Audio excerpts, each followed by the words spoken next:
अजून किती वर्ष तुम्हाला दुसऱ्यांना जिंकवणार आहे तुम्ही?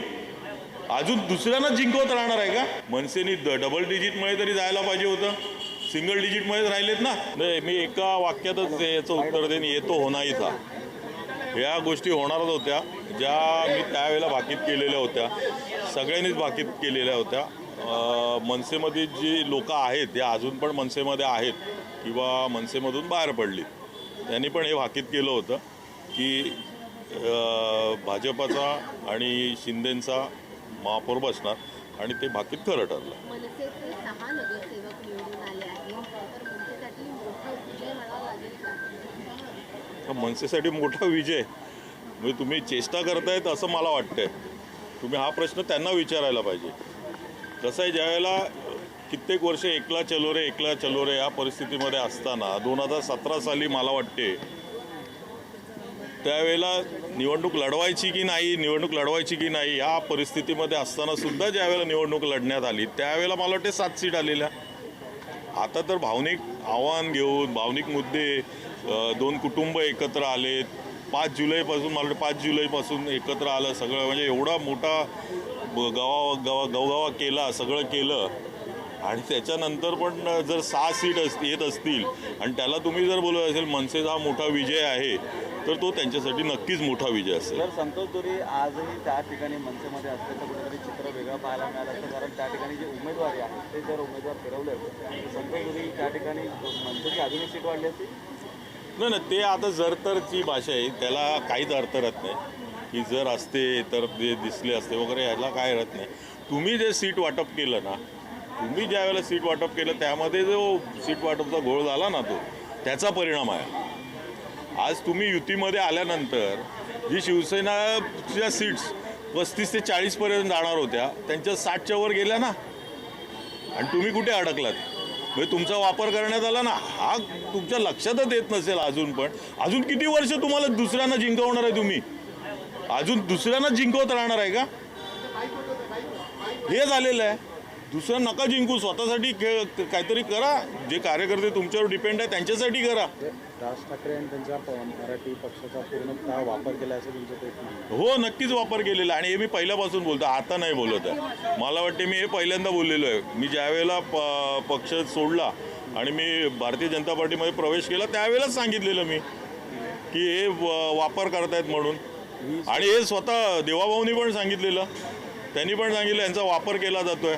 परंतु यांना जर कळत नसेल तर आपण त्याला काय करणार? मग आम्हाला बोलणार गद्दार आहे म्हणून. संजय राऊतांनी ट्विटरवर आरोप केला आहे की झालं ठाकरेंसोबत जाऊन जी मनसे स्वाभिमानानं सगळ्यांचा विरोध करायची, त्या मनसेला कुठेतरी यश मिळण्याऐवजी अपयश अनेक ठिकाणी मिळालं असं वाटतं तुम्हाला?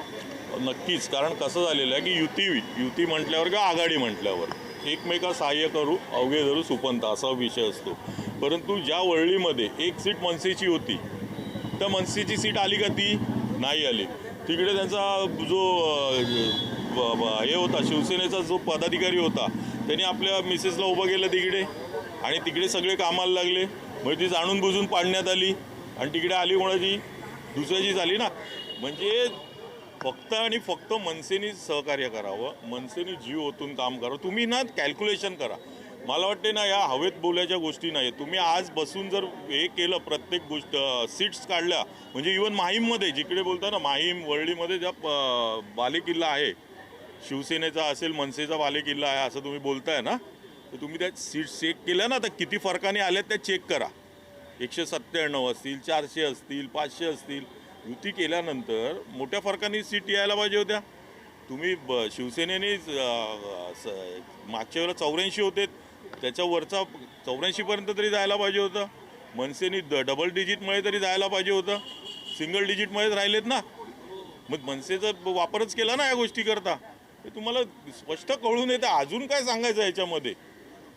शिंदेंनी गद्दारी केली नसती तर भाजपला कधीच मुंबई आहे ती घेता आली नसती, संजय राऊतांनी ट्विट करताना आरोप केला. कसं आहे माहिती आहे ना, आता त्यांना वाटायला लागलं काय, त्यावेळेला त्यांच्याबरोबर जो अन्याय करत होते, जसा आमच्यावर गेला तसंच त्यांच्यावर अन्याय केला म्हणून ते बाहेर पडले ना.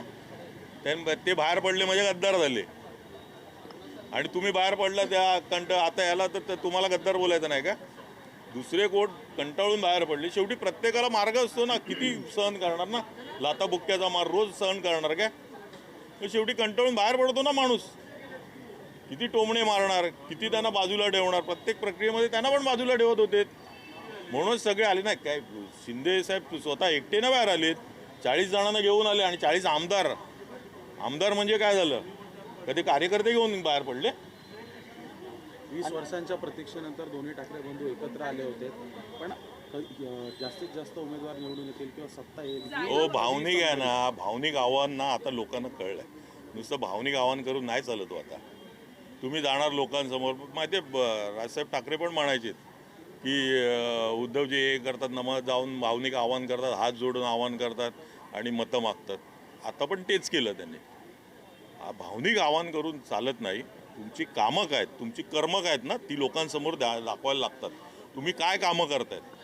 जर तुम्ही कामं व्यवस्थित करत ना लोकांसमोर जाताना. अहो, तुमच्या प्रत्येक नगरसेवकावर आरोप होते.